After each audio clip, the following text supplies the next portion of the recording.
Assalamualaikum warahmatullahi wabarakatuh. Selamat berjumpa kembali teman-teman dengan saya di sini. Saat ini saya sedang berada di tempat rencana kegiatan tempat wisata yaitu Garut di daerah Kuningan.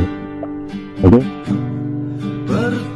Dan kali ini di sini kita akan membahas mengenai kelanjutan dari video yang kemarin adalah tentang sebelum Islam berbalik dan mengatakan dan mendapatkan kebalikan. Kita ke tangga di situ ada sudah seperti di rumahan kecil, kita akan ke sana dan kita akan melanjutkan tentang video kita.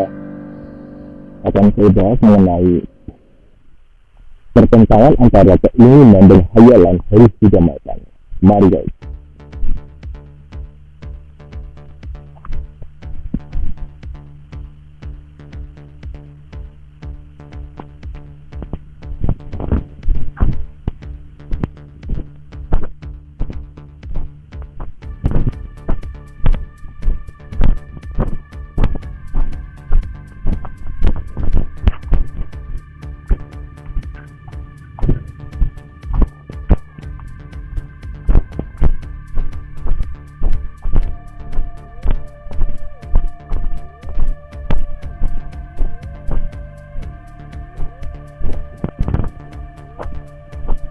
Pada bingkar guys, sepertinya ini proyeknya terhenti atau berbeda terlalu lama sehingga bangunannya pun berbingkar seperti ini, seperti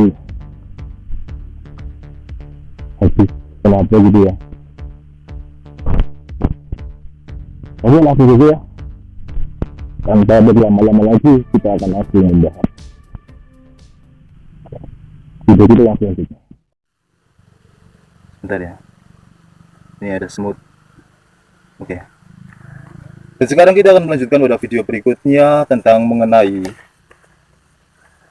pertentangan antara keinginan dan khayalan harus didamaikan. Menggunakan paksaan mental adalah menganggap adanya oposisi. Bila batin Anda terpusatkan pada cara mengatasi problem, ia tak lagi berurusan dengan hambatannya. Itu berarti persatuan serasi dan persetujuan antara batin sadar dan batin bawah sadar atas setiap ide, keinginan, atau khayalan. Bila tidak terdapat lagi pertengkaran di kedua bagian batin itu, maka doa Anda akan terjawab. Dua orang yang setuju itu boleh juga diartikan sebagai Anda dan keinginan Anda, atau pikiran Anda dengan perasaan Anda, atau ide dan emosi, atau keinginan dan khayalan. Anda dapat menghindari konflik antara keinginan dan khayalan dengan memasuki keadaan mirip kantuk, yang mengurangi semua usaha sampai ke minimum. Batin sadar itu sebagian besar terbenam bila dalam keadaan mengantuk. Waktu terbaik untuk mengisi bawah sadar adalah sebelum tertidur.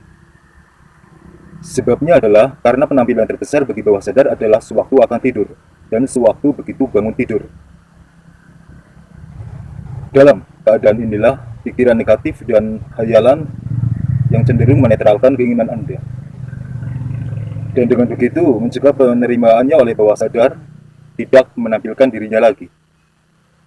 Bila Anda menghayal kenyataan terpenuhinya keinginan dan merasakan kesenangan pencapaiannya, maka bawah sadar akan mendatangkan realisasi keinginan Anda itu.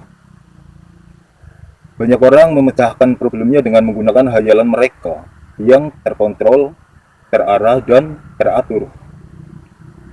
Karena mengetahui bahwa apapun yang mereka hayalkan dan rasakan sebagai benar, itu akan dan pasti terwujud. Berikut ini digambarkan dengan jelas bagaimana seorang perempuan muda mengatasi konflik antara keinginan dan khayalannya. Ia inginkan pemecahan yang serasi mengenai sebuah problem, tapi gambaran mentalnya selalu mengenai kegagalan, rugi, bangkrut, dan kemiskinan. Perkaranya adalah kompleks dan selalu diundur tanpa kelihatan ada pemecahan.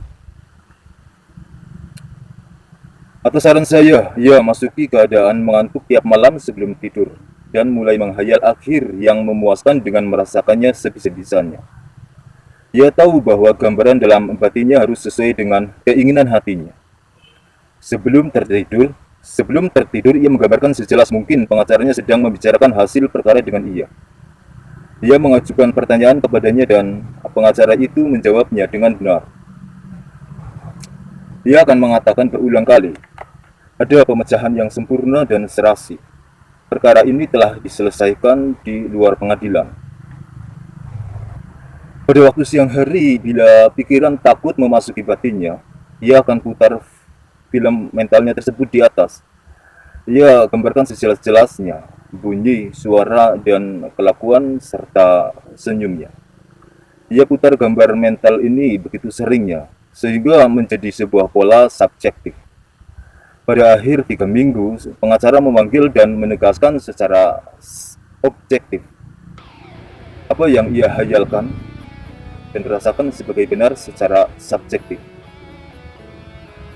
Pikiran, gambaran mental, rasa, sifat emosi, daya dan kebijaksanaan bawah sadar dapat membebaskan Anda dari penyakit, keterikatan, dan kesulitan.